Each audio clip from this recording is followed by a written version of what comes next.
So happy to be here with you all today. Welcome. Really excited that you've joined us.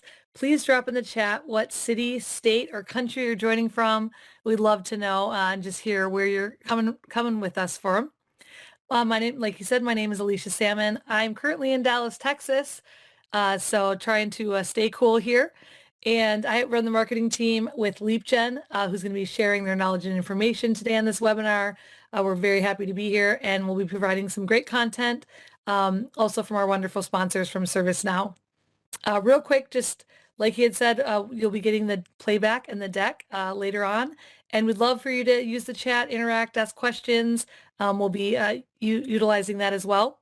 Without further ado, I have the privilege to introduce Jason Averbook, our co-founder and CEO of LeapGen, along with Kristen Raybergen, who is a principal consultant.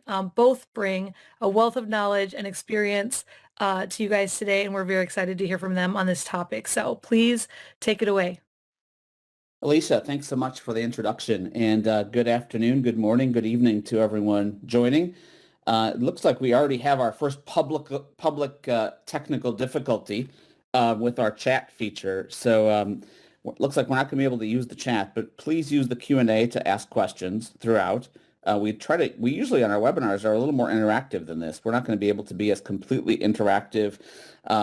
If you can use the chat, and if we can get that fixed throughout, hopefully you can get to everyone and select everyone. If not, there we go. I think someone just said to everyone. Maybe it's fixed. If not, we'll have some... oh, there we go. Looks good. Now it's all pouring in.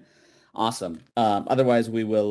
well, we won't. I don't have to talk about otherwise. We're good. Kristen, how are you today? I am very, very well. Dialing in from Atlanta, where we are actually starting to see the fall weather happen, and looking ahead to a weekend that thankfully is going to be looking a little bit drier than we initially had thought it was going to be, with Ian moving out to the coast a little bit. Yeah, thank you for bringing that up, Kristen. That's one of the ways that we wanted to start the webinar today, was just throwing out a big thoughts and prayers to everyone who is dealing with Ian and the effects of Ian, both post effects and anything that may be coming forward. So hope everyone's okay. Hope everyone's family and friends are okay. And one of these things that we'll get through together. So really, really excited to be able to talk today about employee experience. And what I'm going to do is jump onto the next slide and really talk about the agenda that we're going to go through today. The agenda is built for you. Okay, the agenda is built for you to be able to take this away and give this presentation to people back in your organization, as well as for you to learn things along the way. So what we're going to talk about first is this concept of being digital in today's now of work. We're going to talk about this concept of employee experience and what is it? What does it really mean? We're going to talk about design. And how do we design with intentionality around what we do? Okay, I know everyone says we're always intentional, but we're going to talk about this concept of designing with intentionality. We're going to talk about the skills required in today's world around employee experience. And then lastly, jump into this discussion on business case. How do we make a business case in a world where the economy is a little headwindy at the moment? How do we make this business case and demonstrate financial benefits? Every time we do one of these webinars, and I'm always like scared yet pleased, that one of the most popular questions is, can we get a copy of the slides? So instead of doing it at the end, once we run out of time, we're going to do it at the beginning. We'll do it at the end also. But if you want a copy of the slides, please scan that QR code. The other thing is that the first 100 people, you will get a copy of my book around the ultimate guide to the digital workforce experience, sponsored by our sponsor today, ServiceNow. So both getting the QR code as well as getting a copy of my book, please feel free to scan that QR code. You'll get the slides, you'll get the book. And then if you decide that the message we talk about, something that your leadership needs to hear, or you want to deliver that, we also deliver that free of charge, again, to your leadership team. Really quickly about LeapGen. I know someone's going to tell me to put the QR code back on the screen, so I'll put it back on the screen one quick time. But really quickly, and I won't even go into the slide, about LeapGen, we work with organizations around the world, enterprises, to think about the world of digital and how to stop doing digital technology projects and how to start being digital. Okay? In order for that to make any sense, we need to actually understand what digital means. Okay? So many people around the world think that digital is basically the implementation of technology. Okay? And the most important slide, probably, well, one of the most important slides, I don't want you all to leave, but one of the most important slides for us to talk about today is this one right here. This is what we all do all the time. Now, we don't always do it well. We don't always do it with intentionality, but we always do this. Before we do anything, we should come up with a strategy. And a strategy has key measures of success. We then deploy that strategy. And then third, we optimize and innovate and sustain that strategy. And we do that in an infinity loop. Okay? Notice the word implementation is part of a deployment. Okay? Why is it part of a deployment? Because the implementation of technology is one part of deploying a strategy, but it's not the whole thing. Okay? So for those of you who are participating, which we didn't get a lot of highs, Ron and Andrew, let me know if that makes sense. Not just Ron and Andrew, but everyone. Does that make sense? You know, when we think about employee experience, it's an infinity loop. Thanks, Beverly. It's how do we build a strategy? How do we deploy that strategy? And then how do we sustain that strategy? Carol, of course. Carol, you think that means Carol's like, of course, that's all. Of course we do that. I wish everyone said, of course, like that, Carol, because not everyone always says, yes, that's what we do. Now, once again, Beverly, Carol, Donna, thank you for typing in the chat. We're going to get more interaction, I hope, throughout as we go through. Now, the technology in organizations is being implemented. A study we did last year showed that 80% of organizations used a cloud-based core system. 68% use workflow. 61% have a digital experience platform. But look below, 25%, only 25% say we've got clear ownership of who owns the employee experience.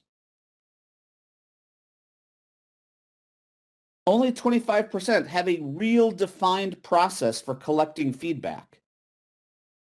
24% have governance models.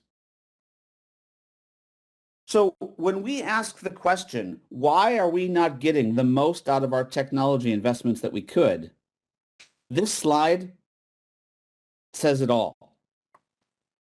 We have the best technology we've ever had in the industry, yet we're doing the worst job at deploying it that we've ever done as a function.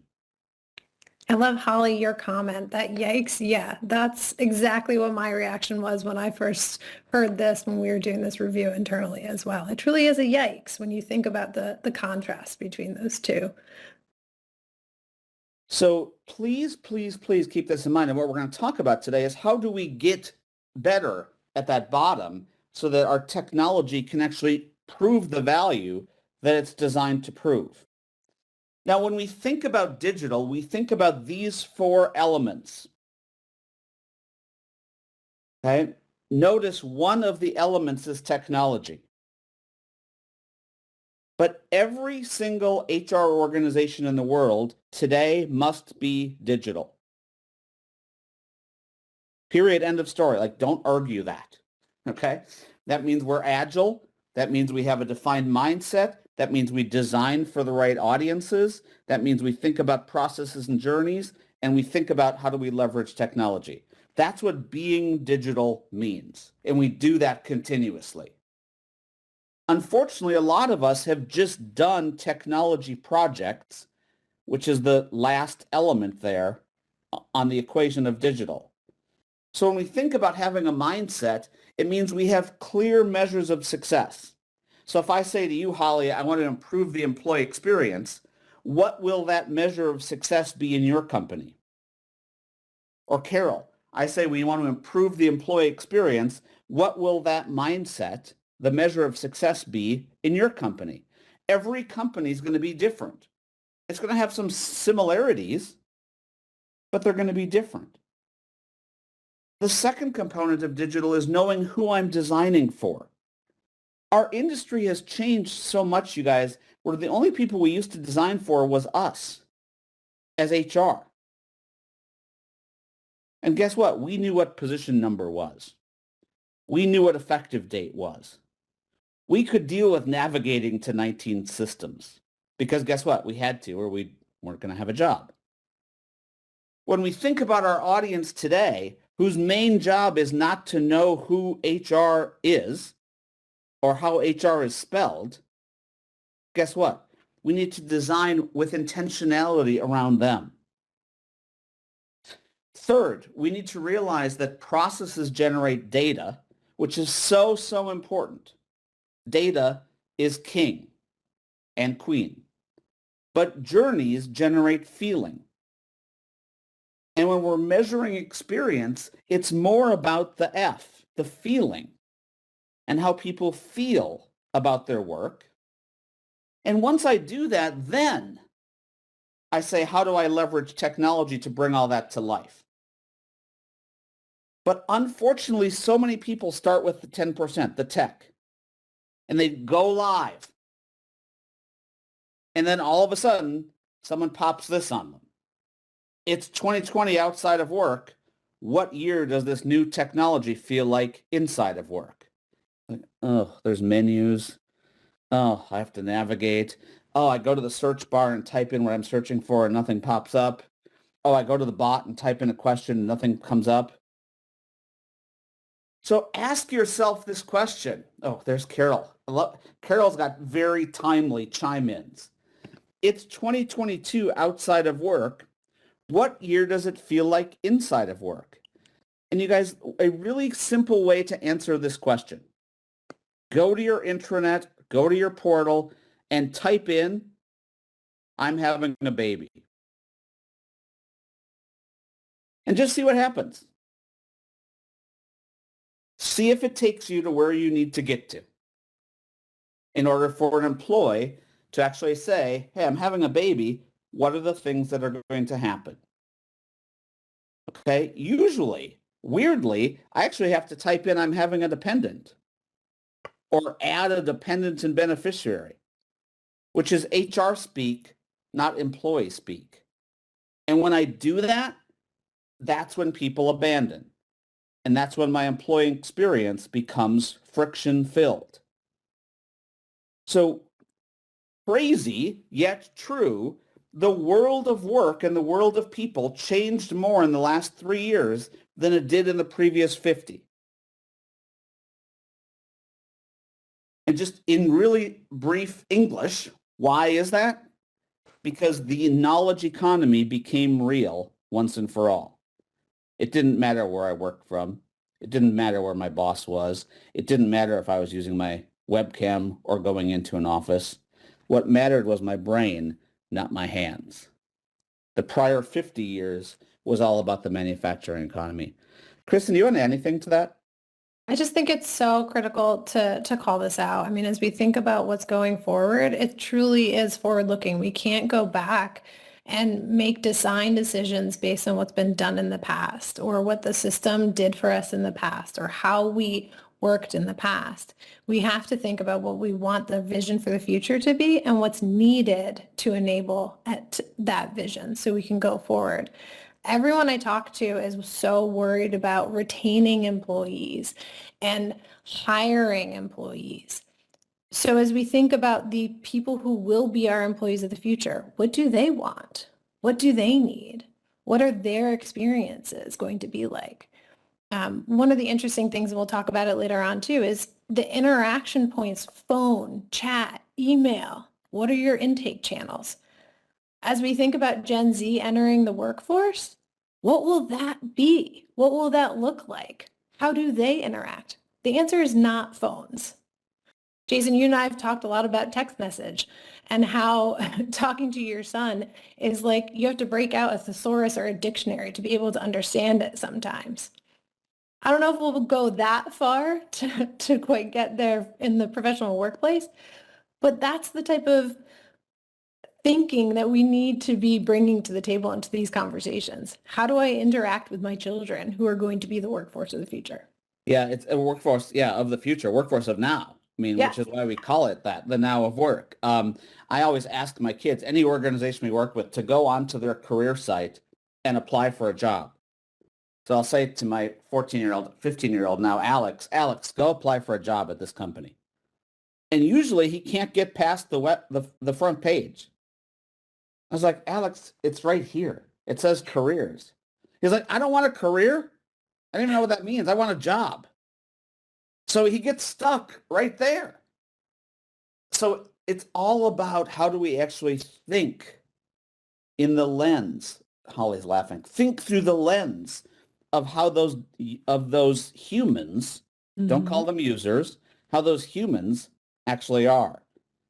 So, Chris, I don't know if you want to talk through this, the value of digital. A lot of people say, oh, let's just get rid of people. But you can't get rid of people. That's not what we're talking about here. Let's talk about enhancing what's so important for people. To your point, it's not the hands work. It's really thinking about what about the work and what about our lives, how that connects and how we can enhance that. What do we love to do on a daily basis? And why are we at our workplaces? Why are we committed to the work? How do we make it so that that carries through on a day-to-day basis? And then how can we leverage it to help improve everything as we go forward now and in the future as well? So think about where you are as an organization. Are you doing digital projects?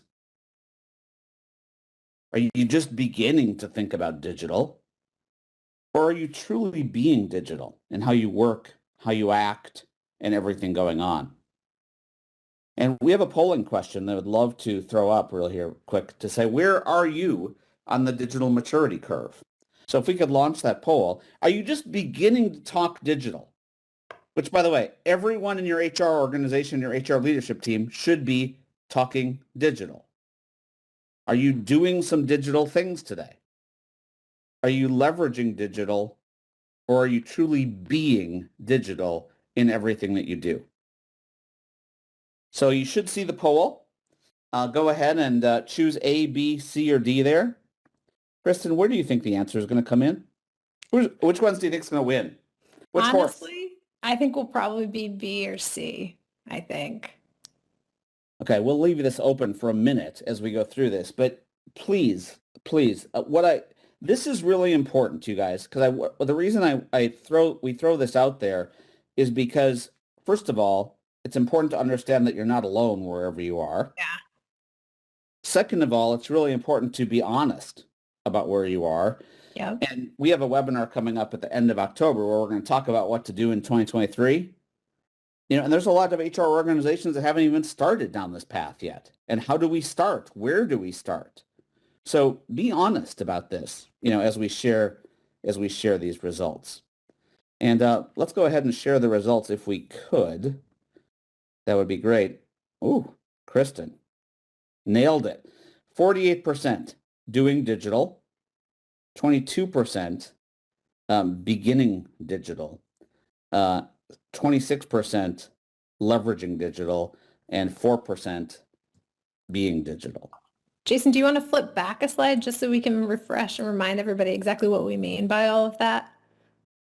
So it's not surprising that only, just like you mentioned, that only 4% are truly being digital. Yeah, it's not surprising that, but the other thing that's not surprising is that if you're only doing digital, you cannot have an employee experience that's going to meet the needs of today's workforce. Okay? Pure. Forget the technology. Forget whatever technology it is you're using. Unless you actually start being digital in that way, you won't get to that. So when we think about experience, what is experience? Experience is the combination of the transactions that we've all done forever. Change of address. I'm getting married. I'm doing a job transfer. Stuff that I was doing in DOS. Kristen, you don't know what DOS is, but that was a programming language that I used way, way back. Stuff that I was doing in DOS. Okay, those were transactions. Okay, that was never a great experience for me as an HR person. Actually, does anyone here remember DOS? Just put in the chat whether you remember DOS or not, just so I can know if anyone's awake. What really creates the experience is the interaction that goes along with it. Syntax error. Thank you, Julie. What really goes along with it is the interaction. So, if I just put out a bare naked transaction to someone without any interaction, is it ever going to feel good to me as an employee? It's not. Think about Amazon for a second. Okay, think about Amazon for a second. What's on Amazon that actually makes you like Amazon? It's all of the knowledge about the product. It's the reviews. It's the people that bought this that also bought this. It's the videos. It's not the button that says buy now. Okay, if all we do is put out a bunch of transactions for people, that's never going to be what's considered an experience. And what's really important is that we take into account this question. Okay, everyone should have an answer to this question as to how do you want to deliver capabilities to your workforce? And when I say your workforce, notice I didn't just say employees. Applicants, retirees, contractors, family members. Do you want to deliver this in a high-touch human way or a high-touch digital way? Okay, high-touch human is what? Hey, guess what? I'm going to pick up the phone and call a human. Or maybe text a human. Text would border on digital, but for the most part, a human has to be involved. Versus, I want high-touch digital, which means I don't have to have a human involved until I need a human. Did everyone hear what I just said? I don't need to have a human involved until I need a human. Okay? It doesn't mean we're getting rid of the human. It means how can I take things that are rad, repeatable, auditable, and documented, and allow those to be delivered via a digital, frictionless, seamless, and easy experience. Thank you, Tracy. And then where do I need people? Unfortunately, we in HR for a long time have been saying, oh, we can't do it because we are a high-touch culture. We're a high-touch culture. We're a high-touch culture. If you say that to a teenager, they're going to think you're creepy. Sorry. As someone with 2 teenagers that you can rent whenever you want to, if you don't have teenagers yourself, so yeah, stranger danger. High-touch, that's not what it used to be. People say, oh, I need high-touch at the gas station. Oh, I need high-touch here. Like, people today, the way they work outside of work is different than the way that they worked outside of work in the past. Kristen, you look like you're dying to jump in. Well, I'm just, the comment about the gas station really just brought back memories. I grew up in New Jersey, one of the only states in the country where you have somebody pump your gas for you. That's great and all, but sometimes, honestly, it's a little annoying because I have to sit and wait for them. So let's apply that exact same thought to our experiences within the workplace. I don't want to have to sit and wait for HR to get back to me about what I'm supposed to do if I'm having a baby, or what I'm supposed to do when I get married, what I'm supposed to do when I move. These are simple everyday things that happen. Why are we making them so challenging? No, great comment. Thank you for adding that. So when we think about this, so first of all, type into the chat, please. Type into the chat where it says send to everyone. Please make sure it says send to everyone. What percentage of things do you do in your organization that you would say are high-touch human? Okay, just type in a percentage, where in order for someone to get something done, they have to talk to a person versus doing it themselves. Just type in a percentage, any percentage. I see 25 from 25. Kathleen. Someone put it in the Q&A. 20%. 25, 55, 2, 50, 50, 20, 25, 50, 25, 60, 80, 50. So this is, and a lot of people don't know this exact answer, by the way. So it's really important that as you define your vision around employee experience, you define which capabilities do you want to be done in a digital way. Just create a catalog. And if you need a catalog, LinkedIn me.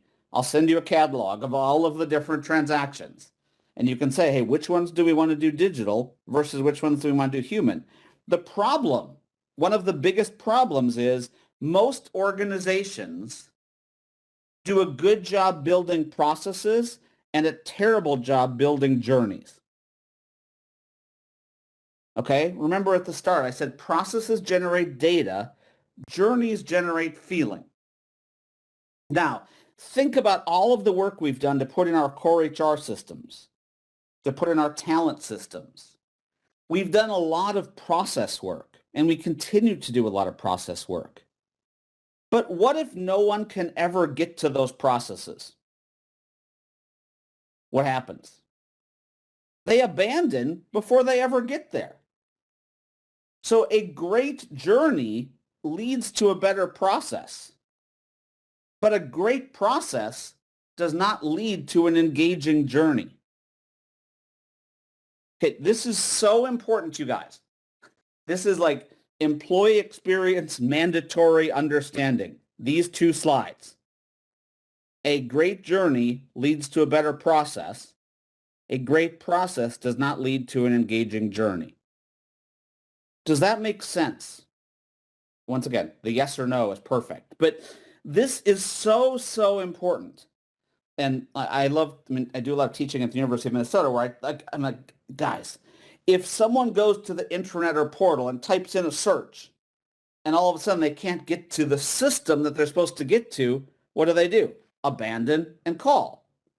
If someone goes to your intranet or portal and it looks like a link farm with a bunch of links that say Oracle, SuccessFactors, ADP, Workday, pick your vendor, and no one knows what those systems are for, what are they going to do? Abandon. So we need to really focus on what is our journey and how do we measure that journey and make sure that the journey gets them to all of this process work we've done. Otherwise, all of the money we spend on these core systems ends up being for naught when no one uses them. And then the next thing you know, someone calls and says, hey, Jason, or hey, Kristen, we need to do an RFP for a new system. I'm like, why? No one uses it. And it's not because no one uses it. Well, I mean, it is because no one uses it, but no one even knows how to get to it. Sorry, that was a little bit of a scream fest there, Kristen. Sorry, but I feel very passionate about this because the number of people that think they need to replace their core systems just because their journeys are bad is tremendous. Yeah. But by putting in a new system with a bunch of new processes, it's not going to get any better. Yeah. Or even just, the hot topic of these days is, hey, I need a new system. Okay, fine.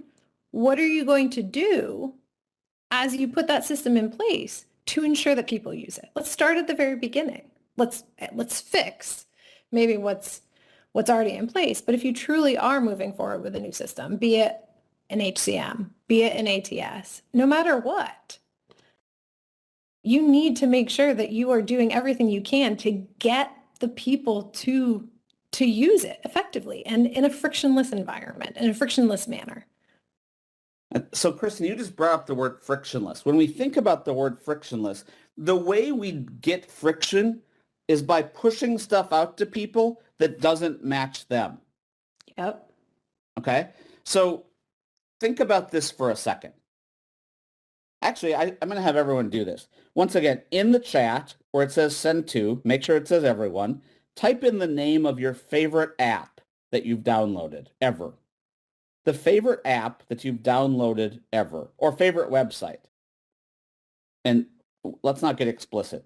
Let's just be as clean here as possible. We can go, if you want to have dating sites, we can do that. Slack, Brex, Shazam, TikTok, Calm, I love Dunkin' Calm. Call out Donuts, about Calm. Waze, Amazon, Spotify, Waze. So Becky put bank. Becky, what if the first time you went to your bank site, it didn't have what you wanted to do on it? What would you do? You would either call and you would delete it and go to the bank in person. Lori, if you went on Waze and you typed in the address you were going to, and it didn't say, it said that module is not done yet. But what I can show you is where the Dunkin' Donuts are closest to you. What would you do? You probably would give up on Waze. This happens everywhere. The reason you like those apps is because they were designed for you. Some of them better than others. But if they don't match you, what do? You abandon. Tish, you have the attention span of a gnat. Sorry, Tish, I don't know who you are, but someday I will probably. You have the attention span of a gnat. Most people give an app 8 seconds to decide whether or not they like it or not. And if they don't like it, what do? They delete it. How often do they go back to see if it gets better? They don't. Okay? The reason is because we deploy so often minimum viable product versus minimum lovable product. I hope that makes sense. Minimum viable. Debbie, you're not going to like minimum viable. If United Airlines only showed you flights, if you wanted to book a flight, you only saw flights that were leaving from Minneapolis because the rest of it hasn't been done yet. But hey, don't worry, Debbie. 3 months, 6 months, the next phase, it's going to get better. You're not going to wait. Bye. And you'll go somewhere else. That's what we're doing to employees, you guys, when we push out minimum viable product. And then we wonder why they don't use it. Because it isn't designed for them. So we have to design for the empty chair. We have to design with the people and what their frustrations are today and start to deal with it. I mean, Ellen, I'm glad you love the idea of that. You know, it's hard. That means that your design can't be an IT design. Okay? Alicia just said it. It needs to be designed for the humans using it. And this is where a lot of times HR and IT get into fights because IT is like, nope, that's what the manual says. No, I'm just kidding. But we have to do it this way, then this way, then this way. And they're like, yeah, but that's not the way we're going to deploy it here because no one's going to use it. That's really where design comes into play and where HR needs to be involved. So, Kristen, I'd love if you talk through this, related to that, because people always talk about when are machines going to replace people? Just back on that other concept. And we try to break it down into something that allows you to think about work differently. Yeah, I mean, you really started to speak on this a little bit ago, the hands, the heads, and the hearts. Where can we put forward a technology-based solution? Where can we automate something to simplify it so that you don't have to pick up the phone call? So everybody knows how to do it. It's a click of the button. It's one system, one pathway, one workflow to be completed. And then as we think a little bit further, what's the head's work? What's the work that humans can do, but can do better when supported by technology? As we think about the data that processes produce and the feelings that journeys produce, how do we measure that, capture it, so that humans can do their work in a more informed manner with the outputs of all of the systems and the processes and the journeys and the structures that we're putting in place? And then finally, the heart's work. I'm going to quote one of my colleagues on this, but his point, whenever Ryan talks about this, Jason, I think it's so insightful. Only people can do heart's work. This is the work that we really want to focus on supporting and bringing to life. The work that we all love to do, and that why we're here today, why people are still in HR. It's the heart's work. Let's get out of the hands work. Let's improve and simplify the heads work so people can spend more time doing the heart's work. And that's why it's so important to think about this transition and being digital and the employee experience as a deployment instead of just an implementation. If you focus just on the implementation and the technology, all you're focusing on is the hands work. If you think of it just in that solution concept, you're not bringing forth the needs of the employee.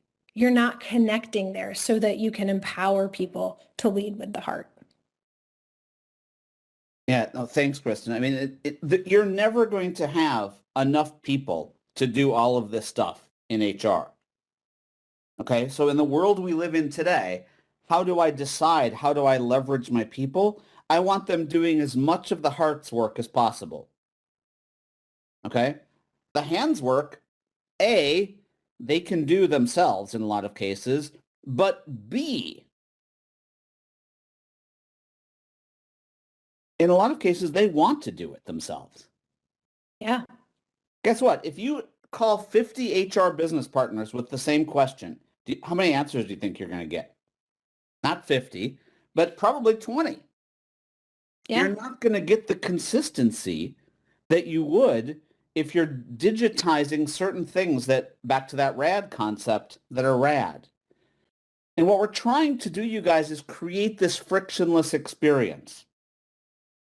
So in the book that you'll get, if you signed up for it, you'll see that I talk about this a lot. How do I deliver the right product to the right people at the right moment through the right channel? Now, this is not a huge, heavy concept. Before today's webinar, Kristen and I looked at the audience that was going to be on this webinar. Okay, and we said, how can we deliver in a frictionless way? Which means I want to deliver the right product. Okay, the right product to you based on your size, based on your title, based on what kind of job you have, to the right people. We took out some slides and added some slides to make sure it met you at the right moment. You're joining a webinar, and that was a journey that you clicked on a link, right? And it took you to the right channel. It was pretty frictionless. But think about if you'd got a product that didn't work for you, wasn't designed for you. It wasn't when you needed it. And it took you had to go to 19 places to get it. That's not the right channel. So how do I deliver a frictionless experience? And by the way, in this world of hire to inspire to retire, I'll say it again. Notice I added a word, not hire to retire, hire to inspire to retire. The only way to inspire is to make sure that this workforce experience feels somewhat good. So we're going to jump into our next poll. We're going to ask you, grade your workforce experience today. Okay, this is a scientific poll, okay? Kristen and I went back and forth on this poll at least for 8 seconds and said, are we going to put A, B, C, D, F? Or are we going to put A, B, C, D, F, A, B, C, D, F, I don't know. And we're like, we're going to take out the I don't know. So you have to choose one. Okay, once again, honesty, openness. Grade your workforce experience today. Pretend you don't know how to spell HR. Pretend you just came into the organization. Grade your experience today. Kristen, where do you think this is going to come in? Ooh, I would say it's probably going to be C, maybe D, thinking back to the being digital versus leveraging digital. But we'll see. I don't know. Maybe you're getting fancy and trying to do correlations and everything back to the other questions. Well, just as people are continuing to fill this out, quick anecdotal story. In high school, for me, we didn't have A through F. We had A through E as our grades. I think because they didn't want to give Fs for some reason. I see. Trophy generation, right? Yeah, exactly. So let's go ahead and share the results. I'm going to say it's C. Woo. Hey. So 0% gave us an A, and very close to 0 gave us an F. 29% said B. 50, which is good, by the way. Yeah. If over 25% are saying that, I think that's great. I would make sure you really talk to the employees and ask them whether that's true or not. But I'm glad that if you asked an employee what they would say, 50% C, 16% D. Okay. So just looking at that, that's not bad. Nope. But that's where we need to improve. And that's where we're going to talk about next. How do we actually think about some of these big shifts? And, just from an interest of time, Kristen, maybe I'll go through this a little bit quicker, and then we can get into the business case component as well. Because this data, you guys will get copies of, so I don't want to talk too much about it. We've shifted to the cloud. Okay? Most people have shifted to the cloud. Unfortunately, what they've done is technology transitions, not digital transformations. We just took the same thing we've always done and shifted it to the cloud. Okay? That doesn't fix or solve or make a better experience. Now, the other thing that's really interesting, and Kristen, I'll let you, actually, why don't you talk to this one? Because I think this is fascinating. This is fascinating. So as we think about that, this is a 10-year. So over the 10 years that we've been running our survey on employee experience delivery, well, we've been asking everybody the same questions time and time again. So as you look at this, since 2012, we've seen a slight decrease in the number of organizations that are using phone and email as an intake channel. I'm really curious to see where this is going to go over the next 5 years, especially as I mentioned, as Gen Z comes into the workforce. What are we going to be seeing as the changes, and what do we need to change around how we interact as employees? I'm counting myself as an employee. How am I going to interact with my HR team? I can tell you it's not going to be by phone. And I'm a proud elder millennial here. So you normally would call me one of the people that would pick up the phone, but that's not true. So you can see the slight decrease in intake channel from phone to email. Web to case, I love the fact that that jumped as much as it did. I think that's really important and really powerful. And I think we're going to continue to see changes there, especially as we continue to move through this mobile first environment. And that, I also love the chatbot. You can see that introduction there. Live agent, chatbot. I think it's really going to be interesting to see where this is going to go over the next few years as well. Kristen, just because I'm dying to be interactive today, which I don't know why, like in the chat, you guys, would you rather talk to someone on the phone or talk to a chat bot? Just put your answer in the chat. Just say phone or bot, phone or bot. And chatbot, if it works. I love that the first response. Yeah. I don't even have to see anymore. Chatbot, if it works. I love that response. And it's really fascinating because if you look at Alicia, what she wrote, she said, hate a chatbot, they never work. Phone, because bot sends me there anyway, Julie. This is all about T, you guys, trust. Yep. This is all about building trust. Okay? I know David, who just said phone. David, if the chatbot was able to feel how you were feeling, was able to understand based on the words that you were using, how to respond to you in a human kind of way, you wouldn't think it was creepy. You'd be like, oh, maybe I'll try the bot. But that's the problem, you guys, is that you have to make sure that you don't just buy bots. We're not going to talk technology today. David, I've never developed a relationship with a bot. You can, David. Trust me. Just kidding. No, but if it works, more people build trust, and we start shifting from adoption to addiction, okay, as the way we're going to do things.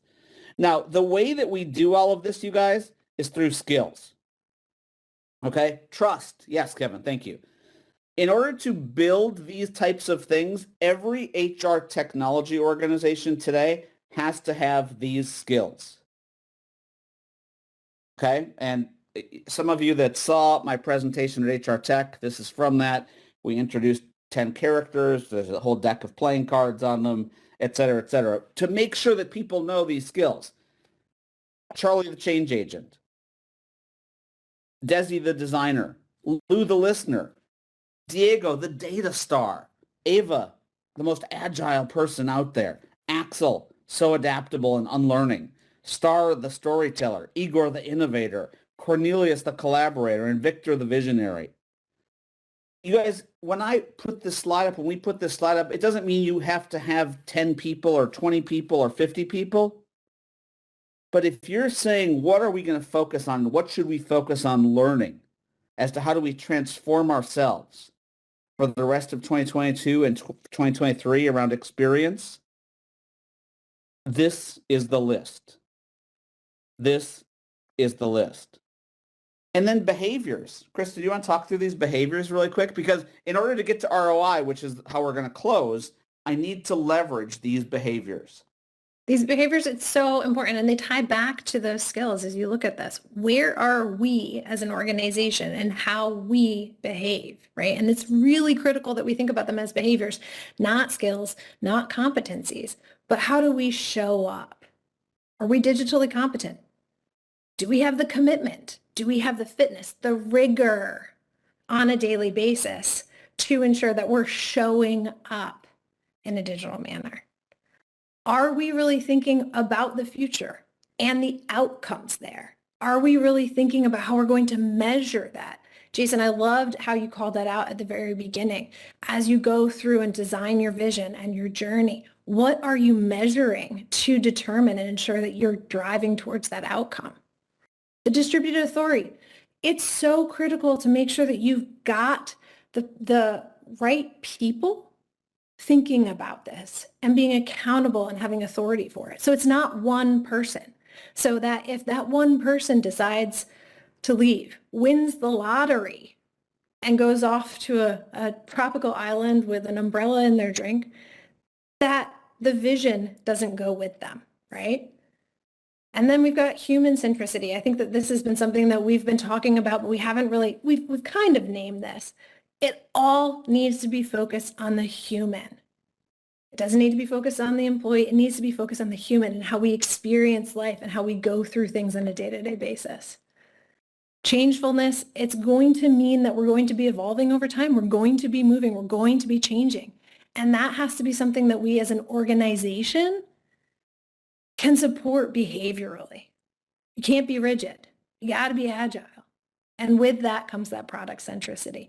How do we think about, you called it out, hire, to inspire, to retire as a product? It's not a process. It's a journey, and it has a product. And we're taking and applying a lot of those consumer concepts that we've been hearing about over the past few years and really applying that to our work and our world and the employee experience. Yeah, thanks, Kristen. And that's called, you guys, being digital. These are the behaviors that make up being digital. Wendy just had a great call out. The same transformations happening in higher ed. The same transformations happening everywhere. Yeah. And the reason why is because, once again, 2020 changed how we will work forever. Now, one of the problems, you guys, that RAD stands for D. Thanks for the question. RAD stands for repeatable, auditable, and documented. Okay, so stuff that's repeatable, stuff that there's standards around, et cetera, et cetera, et cetera. Now, every single CEO is talking about employee experience. Every single HR and HR technology department is having trouble getting funding. Why? The economy is weird, A. But B, people say we already invest so much in HR technology. This is not HR technology. If you call it HR technology, that means technology for who? HR. This is workforce technology. This is technology to make work better and to make the customer experience better and to drive customer results. So as we talk about business case, Kristen, I'll let you talk through these examples because I think they're so important as you bring your case forward. They are so important. And I think to the point that you just made, Jason, for so long, we've all said, well, yeah, a positive employee experience, a happy employee will result in a happy customer, which will improve our bottom line. But we're now really starting to see data around that topic. The data is showing, and this is an MIT study, that top quartile companies have better business performance than bottom quartile companies when you are comparing them in their performance and employee experience.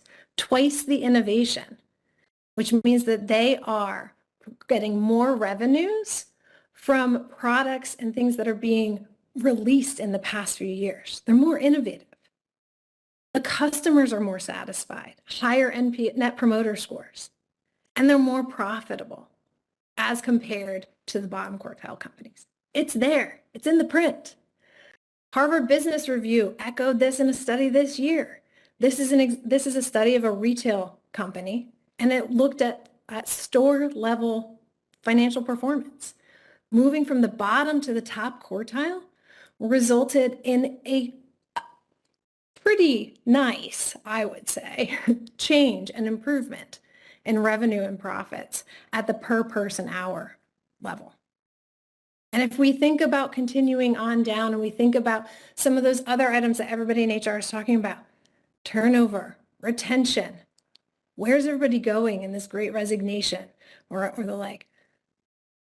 Companies that have better employee experience performance, that have higher metrics in that area, retain their employees for longer, retain productive employees for longer. They have lower turnover, and employees say that they're less likely to leave. And then finally,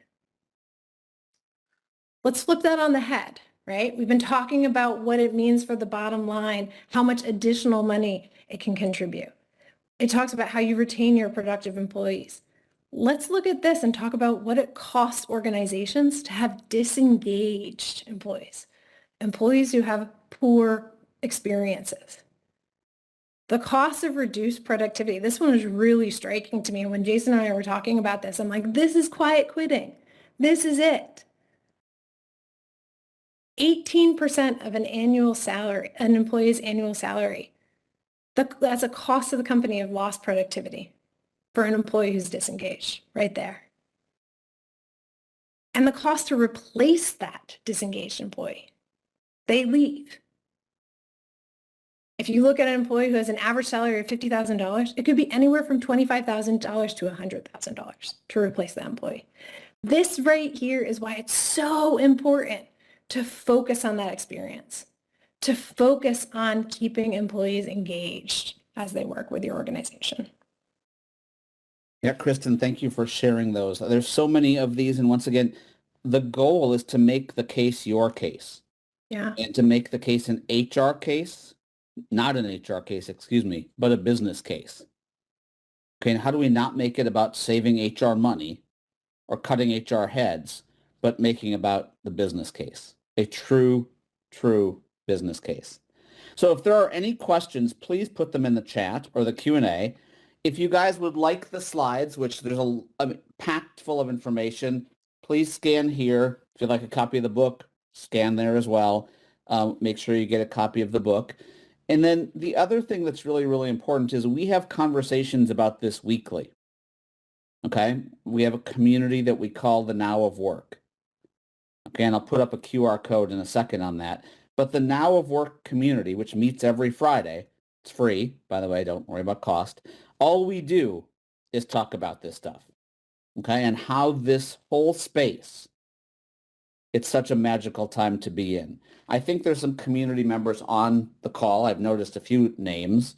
Maybe you can vouch for the value of the community. But if you're not a member of, thanks, Ron. If you're not a member of the community already, we meet every Friday, 1 o'clock Eastern, 12 o'clock Central, 10 a.m. Pacific.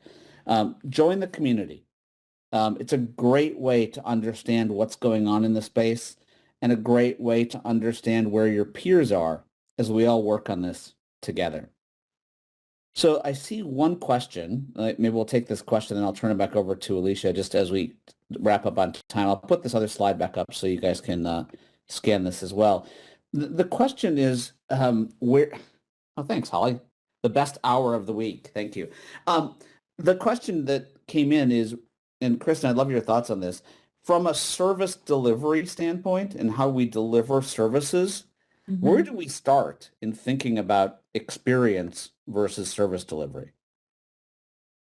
Start with kind of one and the same, but You're like the Yeah, scientist on yeah. this. No, I completely agree with you on that, Jason. I think you really need to package them together and think about them together. You can't just go out and say, "Oh, we want to have a good employee experience," and like it's pretty, they run together. But as we start to think about it, what do you want it to be? What is your vision? Jason hit it at the top, define that, find that mindset. Make sure everybody is on board with driving towards that vision for employee experience. Define what that vision is. And then talk about how you enable it. What are the journeys that are required to enable that vision of your employee experience? In order to get to that journey, how do you need to set up your workforce? How do you need to define your portfolios? How do you need to set up your systems so that you can enable that vision? For me, Yeah. it's keeping the vision front and center. Yeah, I think I completely agree with you. And it's how does the measure of success not be about going live? Right. One of the things we talk about is how do we change that language from go live to go begin? How do we do that? Go live, shift from go live to go begin. And that's really what we want our focus to be going forward. Julie, I put the QR code. Thank you for asking for it. We're at the top of the hour. Kristen, thank you so much for doing this. Thank you, Jason. It was a ton of fun. I'd like to also thank ServiceNow, the sponsor of this event. ServiceNow, thank you so much for sponsoring. And HR Executive, thank you for putting on amazing, amazing webinars all the time. So on behalf of myself and Kristen, thanks you guys for attending. Really, really appreciate it. Look forward to following up with you and seeing you in the community on Fridays. Have a great rest of the day, everyone. Take care. Thanks, everybody.